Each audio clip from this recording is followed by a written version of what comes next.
G'day golfers. Ever found yourself redirecting blame and making excuses after having an absolute shocker on a golf course? I know that I have. Range was closed, I was a little cold, didn't warm up, I hit it in those 3 old divots. Then we have the podcast for you. We focus on how to fundamentally own your swing. Strike it pure and consistently shoot in the 70s.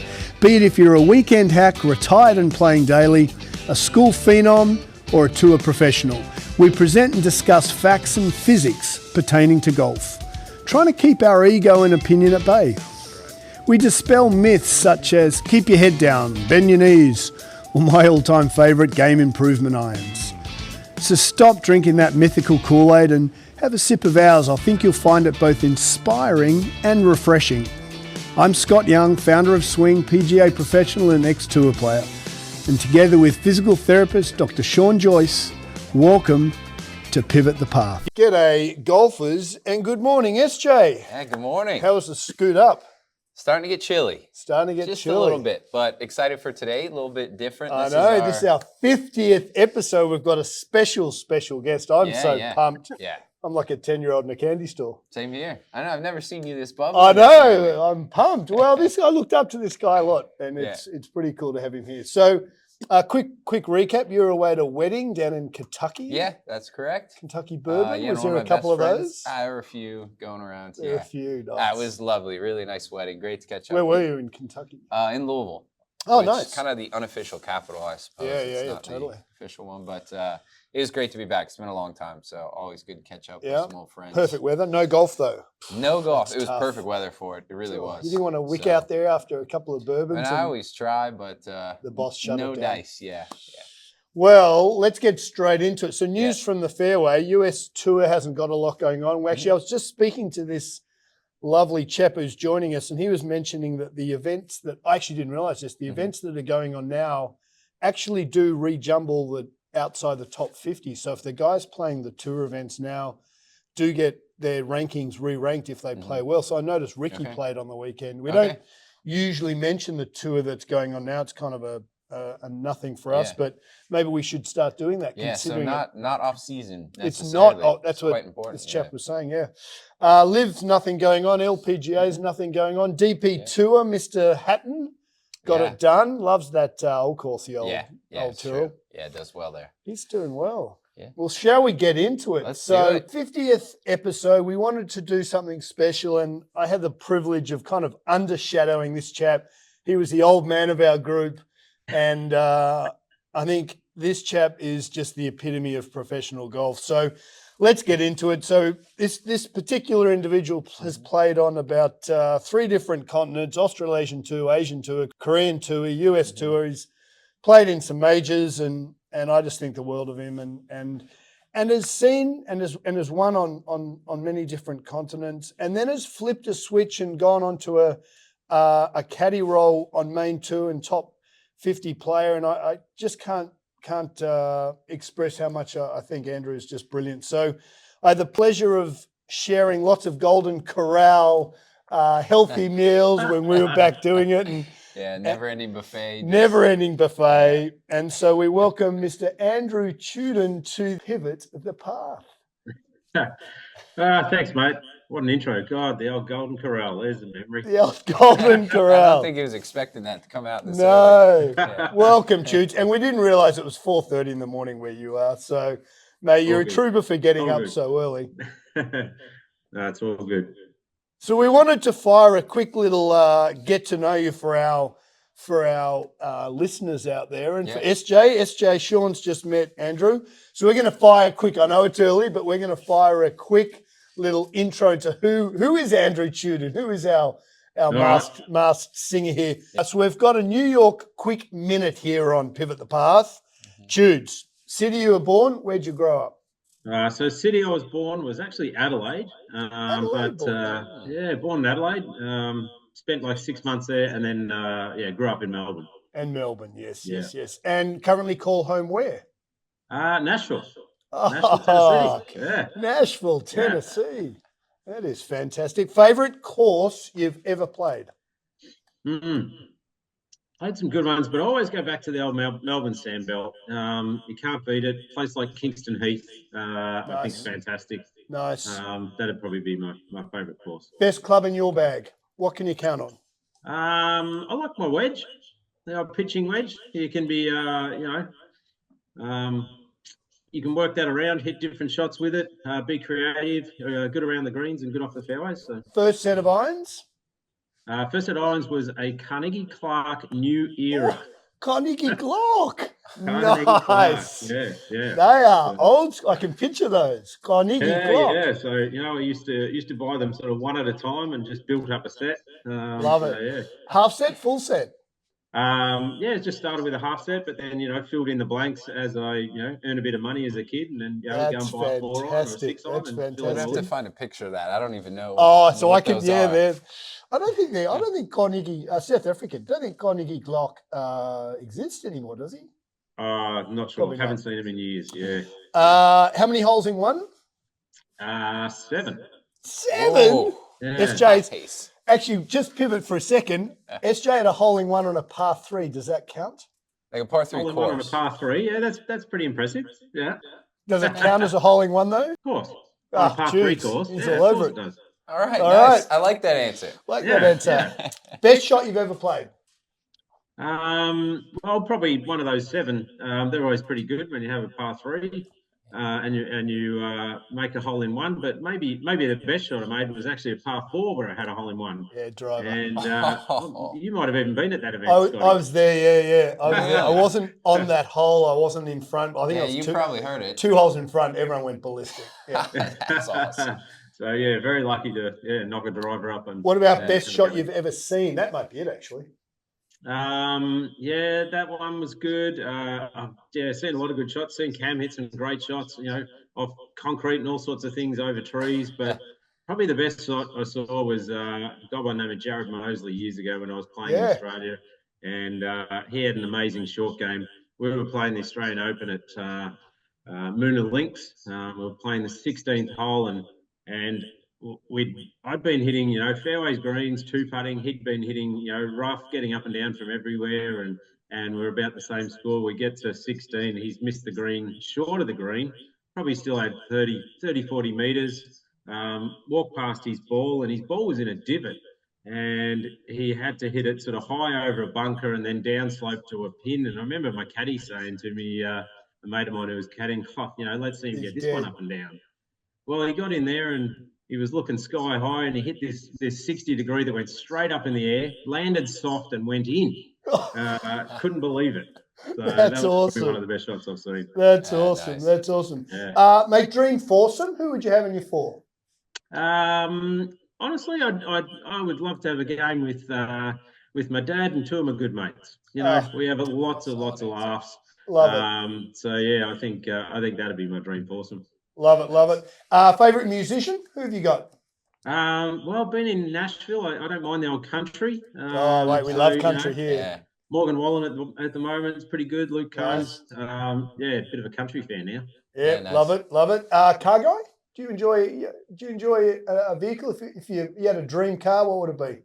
No, I'm not really a car guy. Hey, cars. I don't know. For me, it's just been something to get me from A to B. A to B. Very practical, Mr. Tschudin. Very practical. Yeah. And lastly, mate, perfect day. What's a perfect afternoon for you?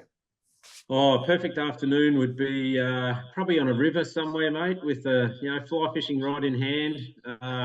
Just out there on my own on a river, catching a few. Yeah, trout. love it. And you hinted you might do that this afternoon, mate. Yeah. So maybe how we'll far is see that what from the day home? Where how far do you have to jump in the car and? Oh, look, 45 minutes, and Okay, and I so could fair way. be to a river. Yes, so Nice. anything from 45 minutes to sort of 3 hours. So Jude's taught me how to fly I'm fish not- when we're on the Really? road together. Yeah, I was Oh, terrible. nice. But I'm getting there. We can fly fish in our town, actually, ironically enough. Look, let's get into it. I thought we could get a little more serious. And as I said, I think the world of Jude's, he taught me a lot. I was probably a little bit young and unemotional, and I had my stuff going on to get what he was trying to teach me. Andrew got me to see Foley, and to be honest, I was like catching a whale tail and just trying to hold on. I was kind of fresh off crutches and into playing, and I was just watching these guys. And to me, Tudes was He just ripped it. So I used to sit back and watch a lot. But a couple of little things to get into. Chudes, when did you get into golf? How young were you when you started playing pretty seriously? Oh, seriously? I mean, I started probably when I was 5. Probably like most kids, just Now, was whacking a that golf ball dad or around the backyard. Yeah, Dad used to play a lot, yeah? so I'd go along with him and his mates and just follow along and just whack balls down the fairway while he was playing. Yeah, sure. Had an old cut down club of my grandpa's and used to whack that around.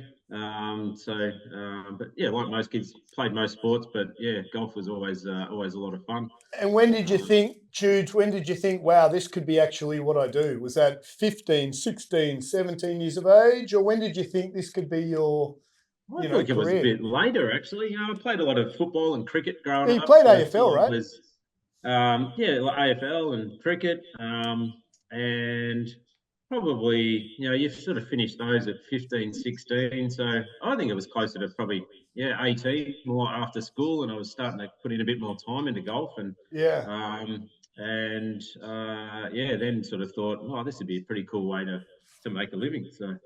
We're all on Pivot the Path. We're always trying to explain to our community, like, if we play golf, you and I might hit 5 shots around where I'm like, that's executed well, played it perfectly.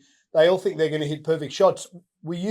So we're trying to always educate our community on, hey, this is how to play golf. You don't have to hit a perfect shot every time, but competitiveness is something that I always saw in you. Were you ferociously competitive with mates at school? We played a bit of ping pong when we had some time off, or on a footy field, were you pretty competitive compared to your Yeah, mates? yeah, I probably was. Yeah, Yeah. definitely. In the cricket oval and the footy fields. Yeah, always wanted to win and sort of do my best, make as most runs as I could, or kick goals, sort of thing. So, but yeah, definitely. Yeah. Mate, do you do a bit of Willow, still catch up on the old cricket, or is that taken Oh, a. yeah, I haven't played cricket in ages. I do still enjoy watching the cricket, and I would love to get in the net. So that'd be so Yeah. cool. Just jump Yeah. in a net, have someone bowl a few balls at you, and just see if you still got the skills there. We went back Yeah. That'd be awesome. home 2 years ago, and there was a young kid playing, and I was a bit of a psycho stalker, and I said, mate, do you mind if I bowl a couple? And had a Oh, hit. nice. And it was awesome. It was so Yeah, much Yeah, I fun. imagine you yeah. don't see much of that going on around Nashville, probably. No, I don't. There's some AFL though. There is an AFL Is team, there? so Oh, good. yeah. So I have been out a couple of times and watched those guys play. So that's pretty cool.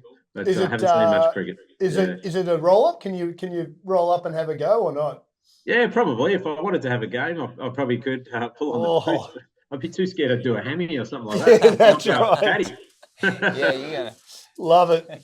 Now, a bit more seriously, thinking back on what you've learned now, Tudes, both as a player for over 25 years on tour, and now as a caddy, what advice would you give Andrew, 25-year-old Andrew, Mm. young, coming out? Obviously, Andrew swings the club, and this is not to put you in this bucket at all, Tudes, but if you think of Louis Oosthuizen, how efficient that is. Andrew is very, very modest, Tudes, but Andrew rips it, just absolutely rips it. So 25-year-old young gun, hits it a mile. What advice would you give yourself if you could go back in time and say, right, Andrew, you've got the skills, you've got the dedication. What have you learned now, Tudes, Yeah. at your age that you might have Probably, given yourself? what would I do? Probably a few things. I think sort of reactions to shots. I think that was a Interesting. big thing. You probably got a bit too down on myself a couple of when I didn't hit a good shot. But it's probably not so much the really bad ones. It's the pitching wedge that you always expect to hit pretty close, but it goes on the green, but you might be 40 feet. Well, you know what? Yeah. It's actually not that bad. Yeah. Yeah, we'd like to hit it, but because you've got a wedge in your hand, you think you got to stump it all the time. So Yeah. you Yeah. walk up to the green and you're a bit angry with yourself that you've hit this wedge to 40 feet and probably just not in a good frame of mind to hit a good putt after that sort of thing. So So you're worrying less perfectionist about trait. those sort of bad shots. Probably mentally being a bit better in that sort of area. Spending more time around the short game area because I see a lot of these guys out on tour. They're very good at keeping momentum going and making that 15-footer for par sort of thing. So whether it's they hit it in the trees, chip it out, knock it on the green to 15, 20 feet, but then they make that putt for par and off they go. They keep going, or they miss the green and they hit it to maybe the chip's okay, hit it 10, 15 feet, but just keeping that momentum going by making those putts and being a bit better around the green. So probably, I think I spent a lot more time on the range. We'd finish our round, go to the range, hit balls on the range, whereas spending more time around that short game area and putting and doing it properly. Like going through routines, not just whacking balls and playing games and stuff like that. I think spending more time on the short game area. Right? We used to. Choots got me to see Sean, and we were down at the Orange County National, this world's biggest driving range. Yeah. So in hindsight, we played the par 3 a lot, but we probably should have gone to the chipping green. This is one of the questions that we're going to ask later, but let's go there now. One thing that I never did was I never practiced my routines on the range as if I'm playing an event. And I remember Andrea First. Did you ever see Andrea First up at Coolum? She was the AIS. Yes, the name rings a bell. Yeah, she was the AIS sports psych. And she always said to me, you should be playing your rounds on the range. And I never was probably mature enough to really that sink in. And that sounds like what you're saying. Yeah, absolutely. Yeah, going through routines. Even on the putting green, how many times do you hit a putt on a practice putting green where you actually read the putt and go through your routine? You just throw balls down, you whack a few putts, and off you go. So, which is actually one thing I changed later in my career was I tried to make my putting green routine and my golf course green routine the same.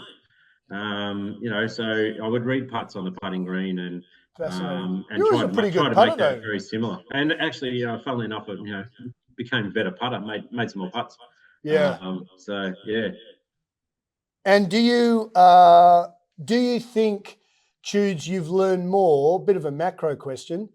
Do you think you've learned more about the game of golf, the art, now being a little emotionally removed, being part of Cam's team, or actually just the older you get, the wiser you get? What do you think? Because caddying's I find it a fascinating and a extremely fascinating gig. What's taught you more?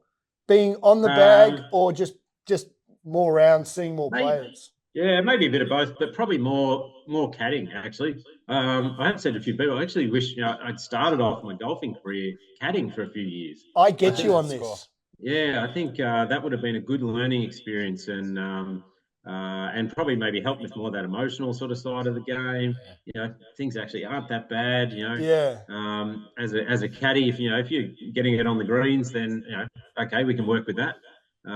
So yeah, definitely probably being around caddying and around caddying for different players, I think it's definitely been would have been a good way to start a golfing career. Did you find? I mean, let's pivot there now. So, for those who aren't familiar with Andrew, your journey. So you've gone into caddying off being on tour. How long are you on tour for? 25. No, I played various tours. I think it was about 17 years. Yeah, nearly 20 years. That's awesome. Professionally, Judes. Yeah. So proud of you, mate. What a great journey. Now you went to Minjee Lee, right? Started with a girl called Mi Hyung Lee, and then then ended up with Minjee Lee. Yeah, Minjee. Yeah, cool. And what's the difference, very quickly, between the LPGA kind of scene and the PGA Tour scene? Is it much different, or is it a pretty similar animal? Well, obviously PGA Tour much bigger. Just bigger, faster. Bigger production. Yeah, there's stands and people everywhere. The LPGA is it was still great. I really enjoyed my time out there working with the girls. Probably do more work with the girls. Like more. What way? I found they wanted to know more about each shot. Where I feel like Cam, a lot of the guys, well, they pretty much pick the shot, decide what shot to do, and there's and then we sort of talk about it. But a lot of the times the girls are like, oh, what do I do here? Okay, well, this is what you need to do, sort of thing. So, and without getting into it, let us know what you think.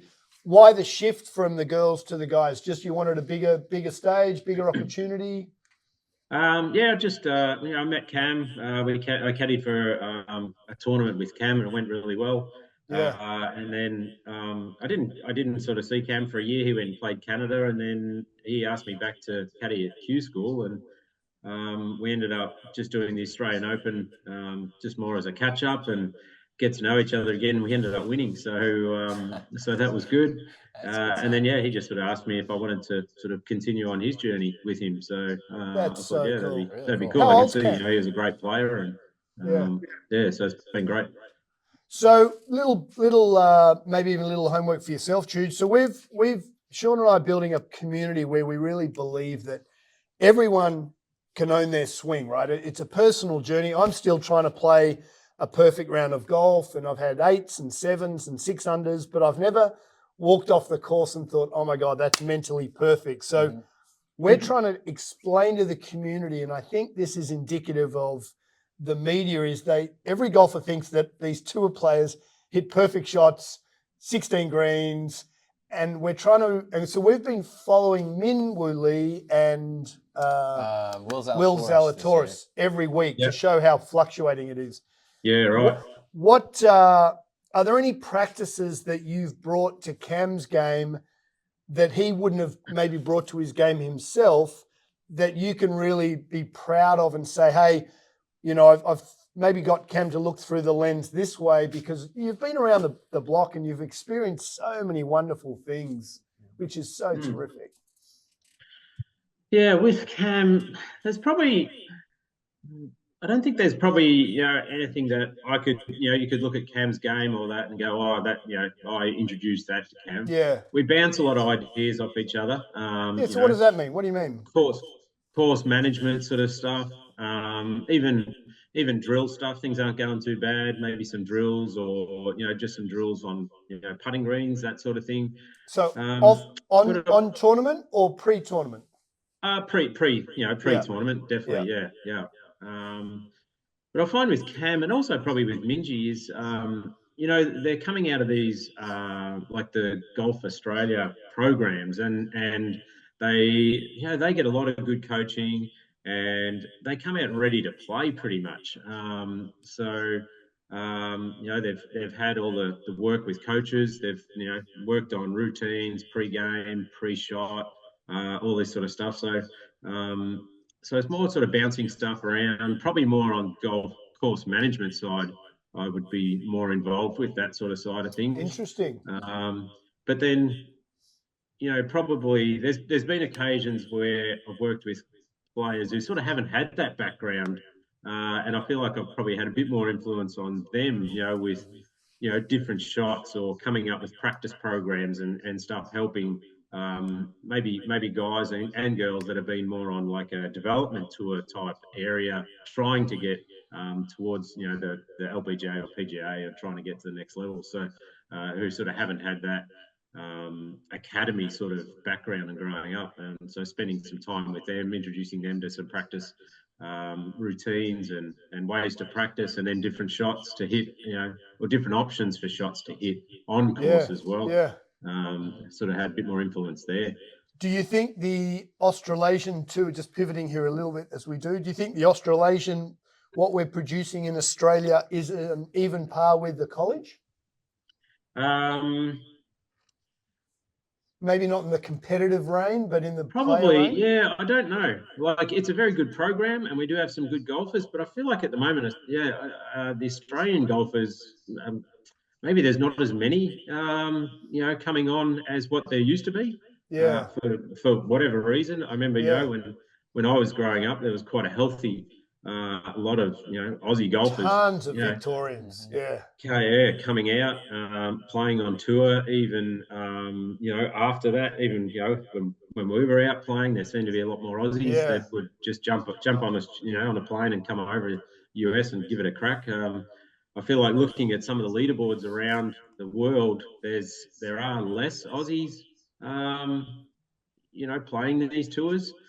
I don't, for whatever reason, I'm not sure what that is. I think it's a big jump for these kids to pack the suitcase when they're a big fish in a small pond. You know, I never set the world on fire back home, but I thought, bugger it, let's just give this a crack and see what happens. I think that's daunting for a lot of players, and I think the Aussies have to just kick them out and say, go on, go over to the US, see how this goes. I mean, I was the same with you. It was like, I just wanted to play golf, wanted to play 4-round golf tournaments. So pack my bags and let's go. Pack your bags and let's go. And just sort of, backed yourself and, well, if it didn't work, it didn't work. But so I don't, for whatever reason, I'm not sure. But I mean, they do a good job. Their instruction's great. But less guys, so I'm not sure. Physiologically, what have we got for Tschudin? What do you think?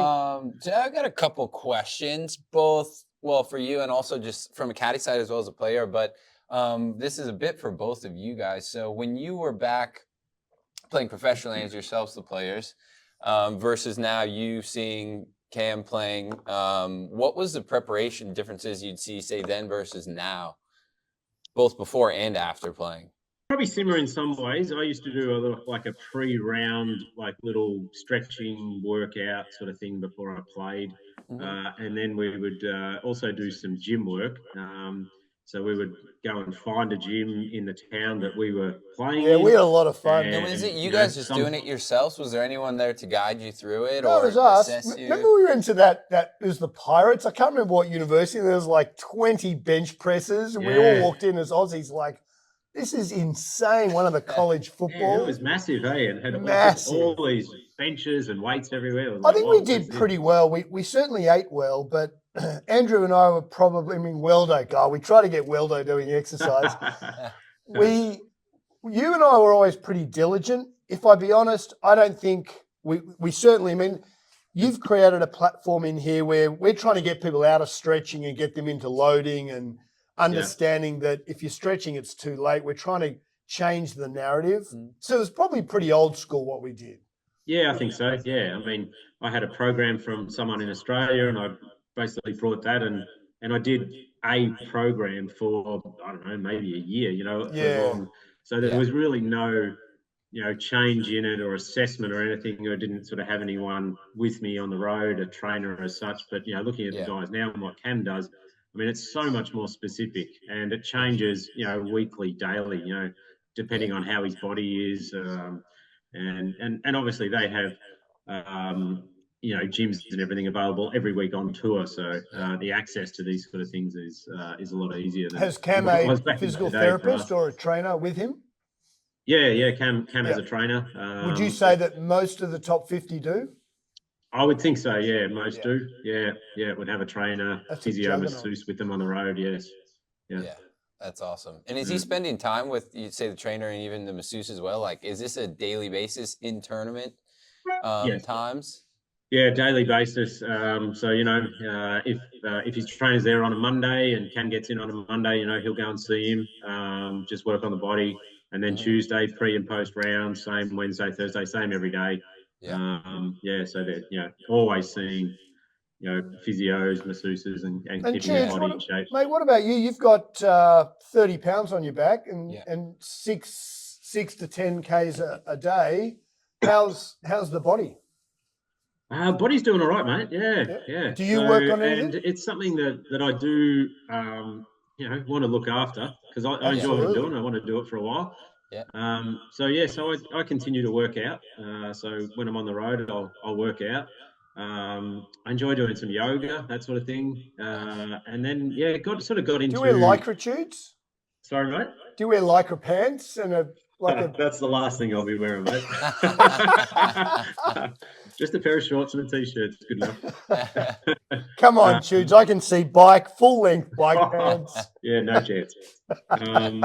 But I really like getting into the recovery stuff as well. So I do some sauna stuff, some cryotherapy, cold plunge.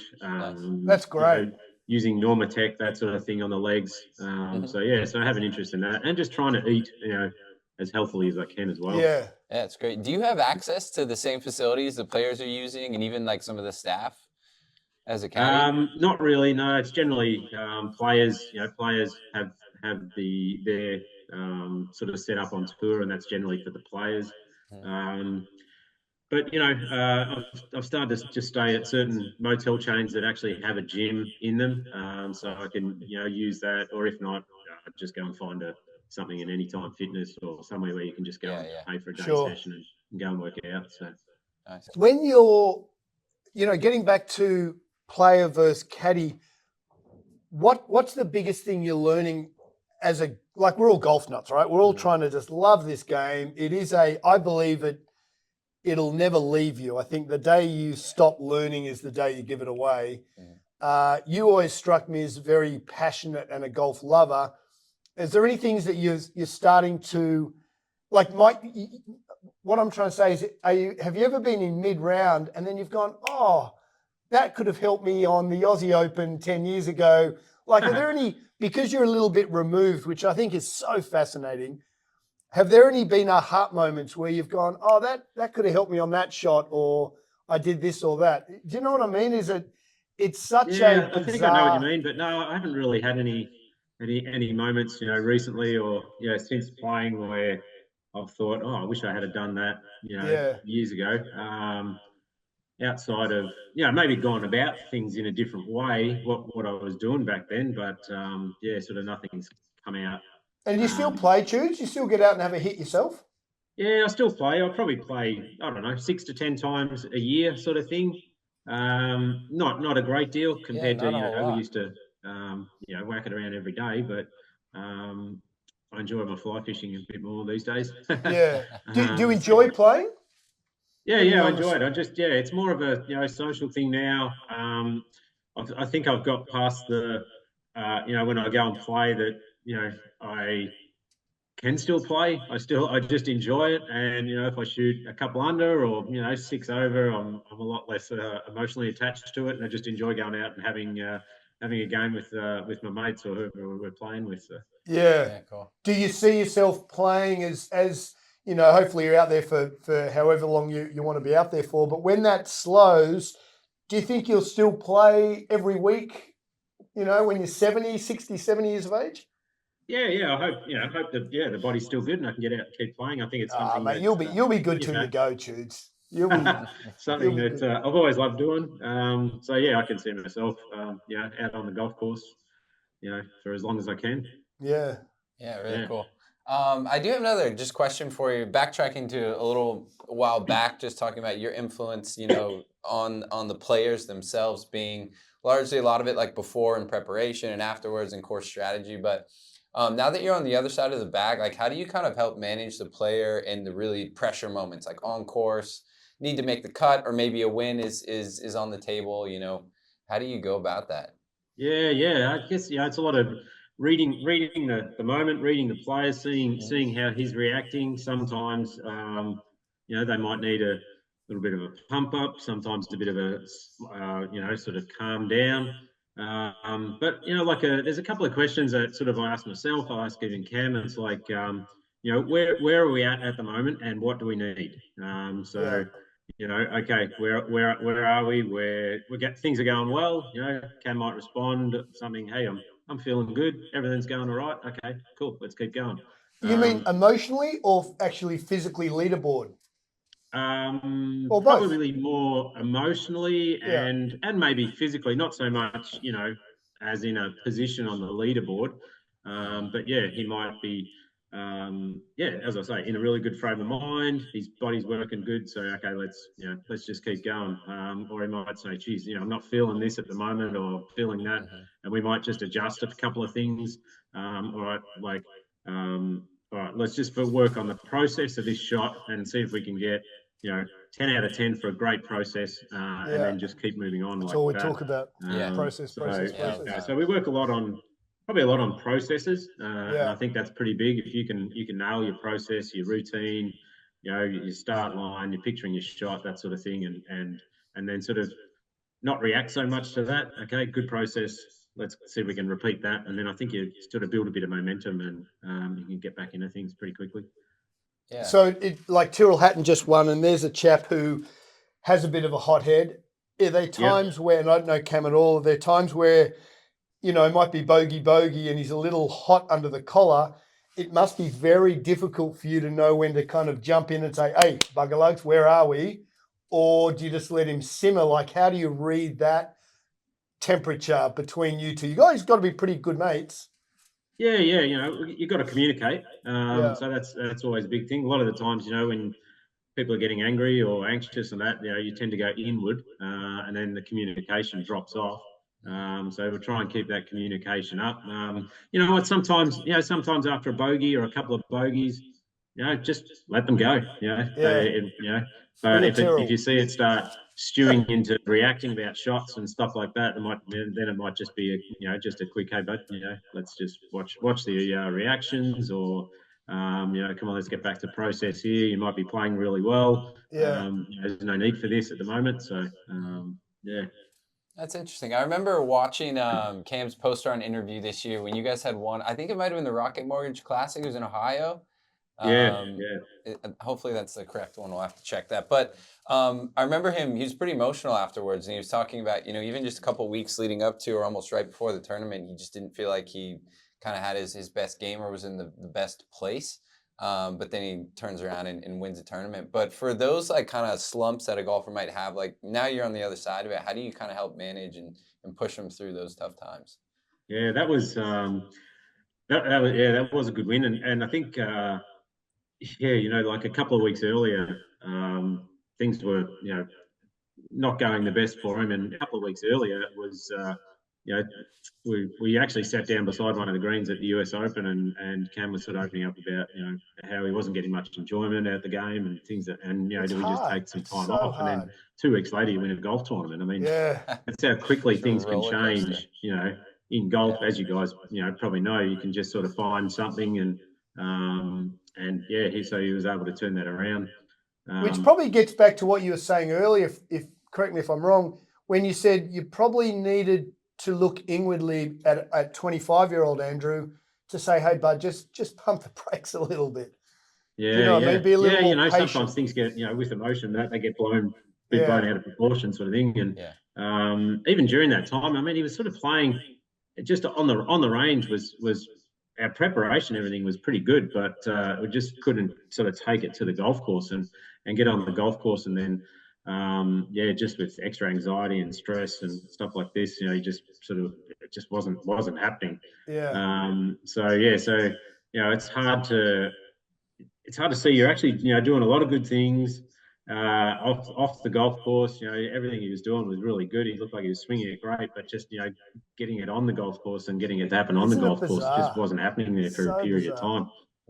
So it's hard to keep doing what you're doing because you're not getting the results. But at the end of the day, you didn't really need to change that much, and things were going to turn around. So a bit of patience and can you remember, just on that, say that, I presume you guys played the Pro-Am Wednesday, but say the Tuesday practice round of that Rocket, were you thinking, wow, this is it, let's go? Or was it nothing special that Tuesday, just a normal day? No, I don't remember, anything being, totally different. It was like, oh my God, this is unreal. Isn't it bizarre? No, because he'd been playing pretty good in practice rounds, and we don't really, we sort of play and work on a few things, and if things go great, that's good. If things don't go so great, we're not trying to, our tournament doesn't start on a Tuesday, it starts on the Thursday. And if we can work our way into Thursday and then keep getting better, to Sunday, that's fine. So, there's not so much, looking at Tuesday's round going, oh, this is, here we go. This is going to be great. So, but I don't remember anything about that practice round that really stood out. I think we just did our normal stuff and off we went. That's the biggest thing that I never had on tour. I never had the ability just to be patient. I always thought I had to birdie the first. It's very hard. Yeah. And I never learned that. And I only know that. I mean, you and I've played where I've hit shots that are 150 yards from where I'm trying to hit the ball. And, I've got a 7 foot for par, and SJ's like, how did that occur? I never had that back when I was 25. I wish I did. Yeah. That's sort of a bit what I was talking about before. Not to sweat about those really bad shots, because you can knock it on next one on the green and you can make the putt and keep moving, but be in a better position for the coming holes. It's so fascinating. Yeah. Well, listen, Tschudin, mate, thank you so much for getting up early, dude. I hope Mate, the no fish are worries. biting this Yeah, afternoon. Yeah, we really appreciate it. Hope we send you a little luck with the fishing rod later. Yeah. The next event is, you said you may play the Hawaiian event, or you might play one before that? Yeah, so we're playing the Shriners tournament in Vegas. Shriners, Yeah, so that would be next week. Oh, you're playing? Okay, that's next week. Yeah, so that's next week. So we're going to play that, and then we're not playing anymore over here in the US for this year. Then we'll return to Australia. Back to Oz and play Open. the Australian Open, Australian PGA. Yeah. And then kick it off next year at Century. Yeah. All right. Well, listen, mate. When you're in New York City, pop in for a coffee and a maybe a Guinness or 3. You got a great setup there. I'd love to come up and check it out. That'd be cool. Yeah. You have to have a swing too, and well, Yeah. it sounds like all of us should be spending more time chipping and putting, but you hit the sims as well. Yeah. No, it looks awesome. So, Tschudin, look, Andrew Tschudin and Cam Davis, follow them. They're playing next week in the PGA Tour event, and then back in the Aussie Open, Aussie PGA, and then back in Hawaii. Tschudin, thank you so much for getting up so early. Yeah. Gotta love us. No worries, mate. Yeah, I enjoyed it. It was good fun. Yeah, we really appreciate it. And like for everybody, follow Cam and Andrew here. We've got a really talented young player, very experienced caddy with him. Yeah.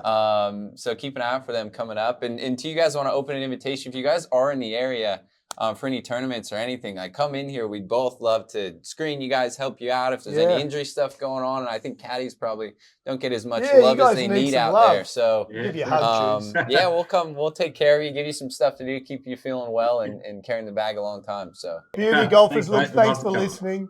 And remember, you can absolutely own your swing. Listen to what Tschudin said this morning about how to own it and be a little more patient. We'll see you next time. Thank you, Tschudin. See you next time.